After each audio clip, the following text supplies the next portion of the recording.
Well, now there's a school in Detroit that's helping students deal with this stress in a unique way. Here's NBC's Kevin Tibbles. The boisterous kids at Detroit's Nataki Taliba School are really no different than any others, except perhaps for 10 minutes twice a day when all they hear is silence. These students aren't napping, they're meditating. Transcendental Meditation was brought to the West 40 years ago by Maharishi Mahesh Yogi and made popular by the Beatles in the late 60s. And today, it's used in this school as a stress buster. It's not a religion, it's not a philosophy, it's not a way of life. It's simply a mental technique. It allows the system, the mind and the body to settle down and gain a very, very deep rest. According to these kids, it helps. I have a tendency to dwell on things that happened in the past, but when I meditate, then it helps me let them go. I just pay attention better now. After meditation, I feel great. When we think of packing our kids off to school these days, we often worry about the problems: high stress, substance abuse, even violence, things that threaten a child's education. But can 10 minutes of quiet time really make a difference? The research says yes. The University of Michigan followed 140 of the school's 10 to 14-year-olds. They felt more connected, they felt happier, satisfied, peaceful, calm. I used to get angry a lot, but now it's like I'm calming down. And studies show meditating kids actually do better in school than kids who don't. My grade point average has went up a lot, from a 3.4 to a 3.8. Now I'm doing much better. I've evolved. At first, in science, I got a B, but now my grade is up to an A. And when your grades are that good, who cares what your skeptical friends think? They just think it's the weirdest thing in the world, because my best friend said that they wouldn't be able to sit that still for maybe 3 seconds, but they're just telling us the best thing.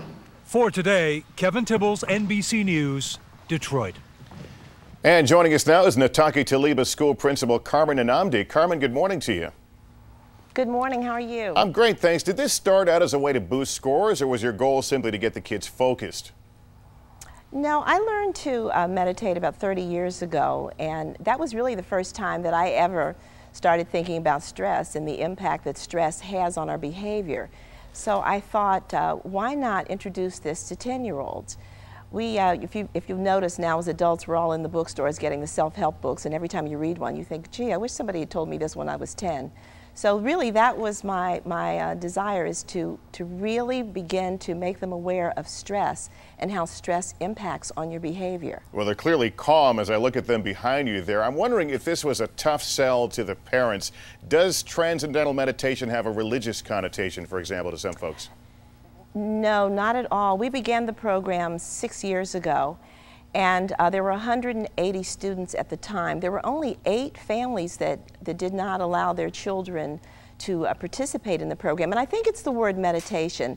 I think that people associate that with religion, but there's absolutely no beliefs. That's why I like the technique. It doesn't impose on any of your beliefs or your lifestyle or anything. It's just a physical technique. And I guess there are misconceptions I had that when I heard I was doing this segment, I went, did the hum. And that's not part of it. We saw those kids in absolute silence in the tape. No. There isn't even any concentration. It's really a very free-flowing thing. I don't like anything that causes me to have to alter myself. The only discipline that this requires is that you do it every day.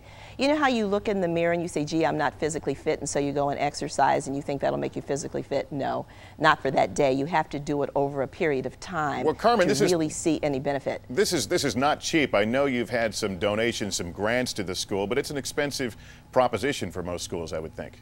Oh, that's true. Yes, Chrysler, the Daimler Chrysler Foundation is the one that really initiated the program for us, and then General Motors also began to be one of our sponsors. But you know, that's the way it is in this country. Anything that's healthy for us is expensive. It's like health care. Hey, are the teachers doing this too?